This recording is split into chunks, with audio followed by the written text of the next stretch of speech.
அதுக்கு முக்கியமா என்ன பண்ணணும்? சூப்பர். ஸோ நிறைய இப்போ மேம் பண்ணியிருக்காங்க பார்த்தீங்களா? செடி வளர்க்குறீங்க, அதே மாதிரி நீங்கள் வளர வளர மரங்கள் நிறைய இந்த இடத்துல வளர்க்கணும். மரம் என்ன கொடுக்கும் நமக்கு? ஆக்சிஜன். ஸ்கூலில் பிள்ளைங்களெல்லாம் வச்சு டீச்சர்ஸ் வந்து நல்லா என்கரேஜ் பண்ணி இந்த மாதிரி கிச்சன் கார்டனை செட் பண்ணி வச்சுருக்காங்க.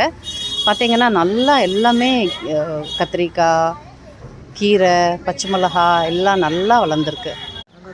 சும்மா ஏதோ இல்லை கம்பு மாதிரி ஏதோ கம்பு இதெல்லாம் சில இதை கட் பண்ணி இதெல்லாமே பிறகு அப்புறம் பெருசா வளர்ந்தது இங்க கட். ஆமாம், 1-2 லெஃப்ட் ஓவர்லேருந்து வந்திருக்கோம்.